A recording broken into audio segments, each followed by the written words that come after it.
बोलना। फिर मोटे पैसे नहीं है, उधारी देवे का करेला। उधारी में सुनना नगदी वाले लोग पूछने ठंडा, फिर उधारी वाले का बाद में देखो ऐसे कैसे चलेगी, कैसे जी लेना है करेला। नहीं बोलो जी, लेना है ना, एक बात दो साथ ताली बजा बस हो गई।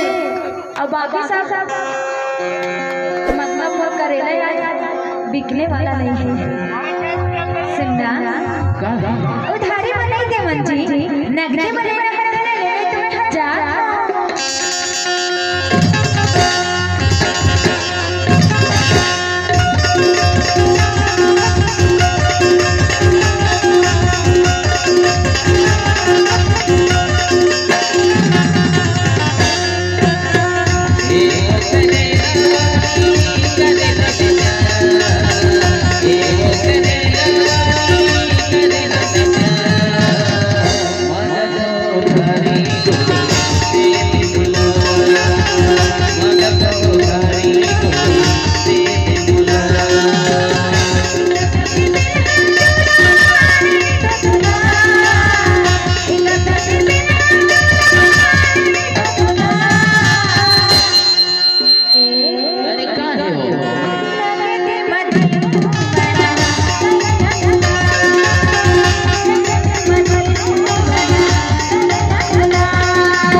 अरे यार झाड़ पड़े। अच्छा ये बता, मैं देखा था ना जब ले गाँव करेला आया। जब ले देखा था क्या देखा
अरे धोखा हो गया इसे अच्छा धोखा हो गया।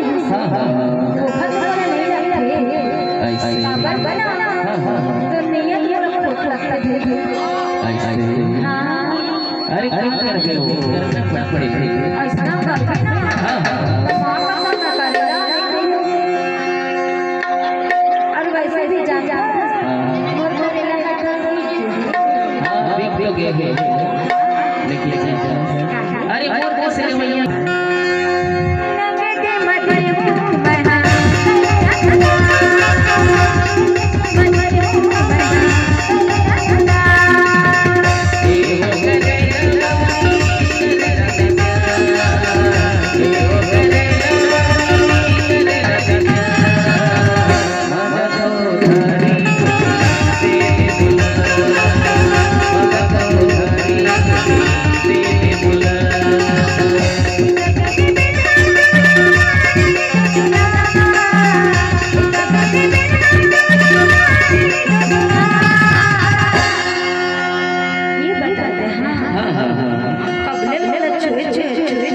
अरे जीवन वही है और जाना पैसे को करेला कर 20 रुपये नहीं निकाल।